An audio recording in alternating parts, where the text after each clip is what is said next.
радини вълнения или просто на избори по-нашенски. След обещанията за кюфтета и нахранени избиратели от единственият кандидат-президент по АНЦУК, последва лавина от снимки, колажи, вицове и силно развито чувство за хумор.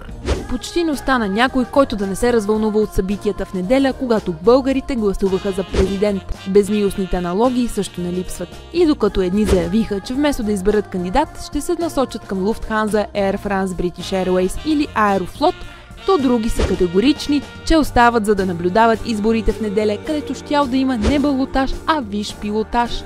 И за разлика от родителите на Румен Радев, които заявиха след изборите, че го подкрепят и не са успели да заспят от вълнение, то в социалните мрежи се появи колаж по едноименния филм с деца на море. Вместо "Къде е Кирчо, техните го търсят да го бият", новият вариант се оказа "Къде е Цацка, техните я търсят да я бият". Определили представянето и като лошо, блогърите стигат и по-далеч. Вместо Цецка Цачева, те предлагат в бюлетината да пише просто Цеца. Името на сръбската певица Цеца Величкович. Хей, вършняци, нек се песма чуе, от године наше иде да се удовие. Това щял да й донесе сигурна победа.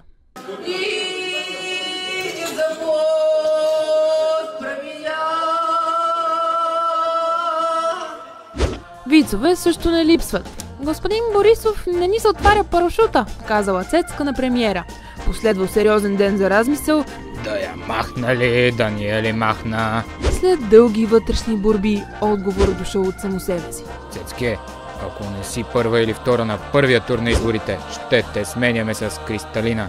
Самият Бойко Борисов също се оказа в мелачката на социалните мрежи. Представен като Пинокио, яхнал кандидата за президент на ГЕРБ или просто цитиран заради думите си, че ако Цачева не спечели, правителството ще подаде оставка. Дали ще завалят залози, все още не се знае. Междувременно цирка продължава, а някои от отхвърлените кандидати не приемат загубата с чувство за хумор. Като Митю Пищова, който обяви, че започва гладна стачка. "Ще я правя от утре всеки ден от 8 до 5. Категоричен е Пищова.